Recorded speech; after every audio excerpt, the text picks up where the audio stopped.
Monster episode 1. Here we go. So we got this doctor by the name of Kenzo, right? He's one of the best neurosurgeons they have at this hospital. And this takes place all the way in Germany. So basically, he just did this surgery to operate on this opera singer, right? And it took like 6 hours for like brain surgery. Apparently, while that was successful, there's another lady with her son grieving over the death of her husband or whatever.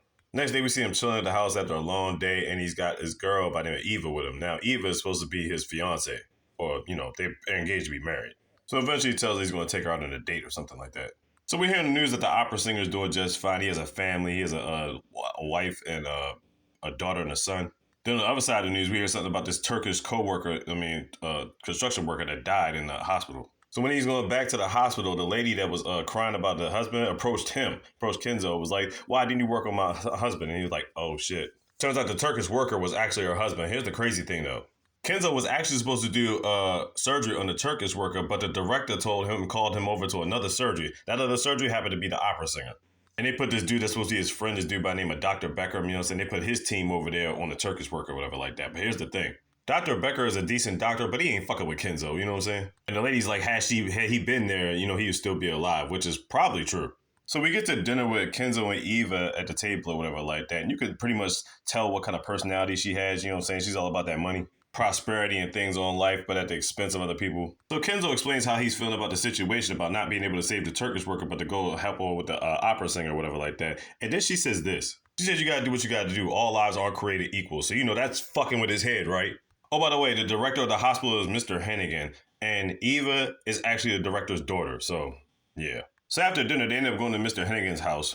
And they know he's the best neurosurgeon they got, you know what I'm saying? Now, Kenzo has this thing on paper about trying to save animals or something like that. I'm not really sure what the platform is, but Mr. Hennigan totally shot that down. He says he wants him to focus on some type of speech he's supposed to give, whatever like that. And I'm like, what the fuck? So, they're not valuing Kenzo at work with his creativity and his ideas, you know what I'm saying? They just Hennigan wants him to follow the plan that he's got going. But again, they want to keep him around because he's the best surgeon they got. While this is going down, police are going to the house or whatever. They got this call from a house or whatever like that, and they're coming in with guns blazing. So remember the opera singer Kenzo saved, and they got a family? Guess what? The parents are dead as shit. The son is supremely badly injured. Turns out we found there's a bullet in his head, but he's still in critical condition. They're going to take him to the hospital. Now the daughter, she's so traumatized, she's just standing there in a comatose state, just staring at it like, they're going to take both of the kids to the hospital. Kenzo gets a call to the hospital, he's going to go over there to save the boy.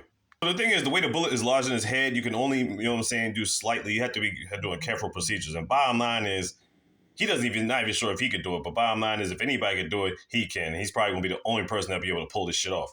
So while all this is going on, he's getting ready for surgery. All of a sudden, the director calls and they want him to go have attention somewhere else because apparently the mayor got injured on something or whatever like that. So he wants him to, don't waste time with the boy, go to the mayor. You're like, what the fuck? So the reason why Mr. Hennigan wants him to go do surgery on the mayor because the mayor says, hey, they'll be well compensated. The hospital will be well compensated if, his stuff goes successfully, right?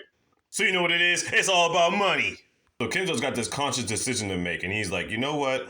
He's thinking to himself, fuck all that shit. I'm doing operation on the boy. Because he refuses to let somebody die on his watch. So the thing I said about was Dr. Becker was a decent doctor. Look, here's the situation. Kenzo and all these doctors are getting ready for the surgery or whatever like that. Becker just happens to show up. But the thing is, Becker was already in the hospital. So that shows you right there what kind of doctor he is. He thinks he wants him to be the leading man of a critical situation like this? Nah, fam. And that's episode 1 for you. I'm pretty sure Mr. Hennigan is going to have some consequences and repercussions for him, you know what I'm saying? Monster on Netflix. Check it out.